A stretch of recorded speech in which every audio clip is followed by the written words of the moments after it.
ശ്രീ രമേശ് ചെന്നിത്തല 68ാം പിറന്നാൾ ആഘോഷിച്ചിരിക്കുകയാണ്. മെയ്യിലായിരുന്നല്ലോ പിറന്നാൾ.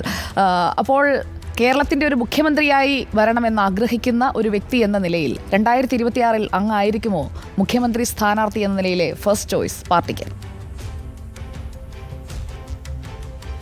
അതെല്ലാം പാർട്ടി തീരുമാനിക്കേണ്ട കാര്യമല്ലേ, അത് നമ്മൾ തീരുമാനിക്കേണ്ട കാര്യമല്ലല്ലോ. പാർട്ടിയും ജനങ്ങളും തീരുമാനിക്കേണ്ട കാര്യത്തിന് മറുപടി പറയേണ്ട ഒരാൾ ഞാനല്ലല്ലോ.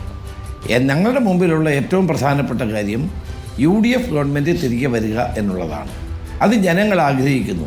കാരണം ഈ അഴിമതിയും കൊള്ളയും നടത്തുന്ന നിർജീവമായ ഏകാധിപത്യ പ്രവണതയുള്ള ഈ ഗവൺമെൻറ് മാറണം എന്ന് എല്ലാവരും ആഗ്രഹിക്കുന്നു.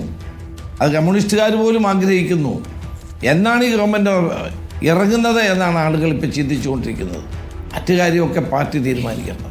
ശ്രീ രമേശ് ചെന്നിത്തല, അങ്ങ് കേരളത്തിൻ്റെ ഒരു ഏറ്റവും നല്ല ആഭ്യന്തരമന്ത്രിയായിരുന്നല്ലോ. ഇപ്പോൾ ഈ പിണറായി വിജയൻ സർക്കാരിൻ്റെ ആഭ്യന്തരം കണ്ടിട്ട് അങ്ങേക്ക് എന്തു തോന്നുന്നു? എനിക്ക് വളരെ ദുഃഖമുണ്ട്. കേരളത്തിലെ പോലീസ് ഇന്ത്യയിലെ ഏറ്റവും നല്ല പോലീസ് സേനയാണ്. ദൗർഭാഗ്യവശാൽ ഈ പോലീസ് സേനയെ ഇത്ര ഒരു ഗതികേടിലേക്ക് നയിച്ച ഒരു ആഭ്യന്തര വകുപ്പും അതിൻ്റെ മുഖ്യമന്ത്രിയുമാണ് നമുക്ക് കാണാൻ കഴിയുന്നത്. എല്ലാ ദിവസവും നിങ്ങൾ പത്രങ്ങളെടുത്ത് നോക്കുക. എല്ലാ ദിവസവും പോലീസ് അതിക്രമങ്ങൾ, അല്ലെങ്കിൽ ജനങ്ങൾക്ക് നേരെ ഗുണ്ടകളുടെ അതിക്രമങ്ങൾ, അല്ലെങ്കിൽ ബ്ലേഡ് മാഫിയയുടെ അക്രമങ്ങളിൽ ആളുകളുടെ ആത്മഹത്യ ഉൾപ്പെടെയുള്ള എല്ലാ ദിവസവുമുള്ള അക്രമ പ്രവർത്തനങ്ങളാണ് നമുക്ക് കാണാൻ കഴിയുന്നത്. ഞാൻ പലപ്പോഴും ആലോചിച്ചിട്ടുണ്ട്, ഈ പോലീസ് സേനയ്ക്ക് എന്ത് പറ്റി?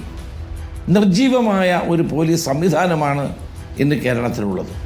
അത് സംസ്ഥാന പോലീസ് മേധാവി തുടങ്ങുന്നു, താഴെ SHO വരെ എത്തുന്നു.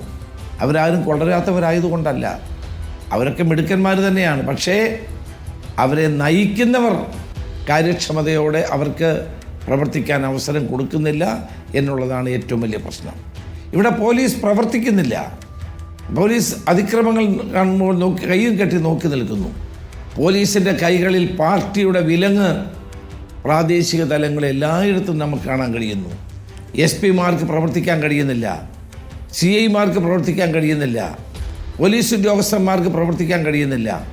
പല ആളുകളും പോലീസ് ഉദ്യോഗസ്ഥന്മാർ സമ്മർദ്ദം മൂലം ആത്മഹത്യ ചെയ്യുന്ന വാർത്തകളാണ് നമ്മൾ കേട്ടുകൊണ്ടിരിക്കുന്നത്. പോലീസിൽ തന്നെ കഴിഞ്ഞ കാലത്ത് എത്രയോ പോലീസ് ഉദ്യോഗസ്ഥന്മാരാണ് ആത്മഹത്യ ചെയ്തത്. അവർക്ക് സമ്മർദ്ദം സഹിക്കാൻ കഴിയുന്നില്ല, ടെൻഷൻ താങ്ങാൻ കഴിയുന്നില്ല. ഇതെല്ലാം ഭരണകക്ഷിയുടെ ഭാഗത്തുനിന്നുണ്ടാകുന്ന സമ്മർദ്ദങ്ങളും മേലുദ്യോഗസ്ഥന്മാരുടെ ഭാഗത്തുനിന്നുണ്ടാകുന്ന സമ്മർദ്ദങ്ങളുമൊക്കെയാണ്. ചുരുക്കത്തിൽ കേരളത്തിലെ പോലീസ് സേന പരിപൂർണമായി പരാജയപ്പെട്ട് നിൽക്കുന്ന ഒരു സാഹചര്യമാണ് നമുക്ക് കാണാൻ കഴിയുന്നത്. ജനങ്ങളുടെ പ്രശ്നങ്ങൾക്ക് പരിഹാരം കാണാൻ കഴിയുന്നില്ല. ഗുണ്ടകളും സാമൂഹ്യ വിരുദ്ധന്മാരും കൊട്ടേഷൻ സംഘങ്ങൾ ഇവിടെ അഴിഞ്ഞാടുകയാണ്. ആര് പരിഹാരം ഉണ്ടാക്കും? ഇതാണ് ജനങ്ങൾ ചിന്തിക്കുന്നത്.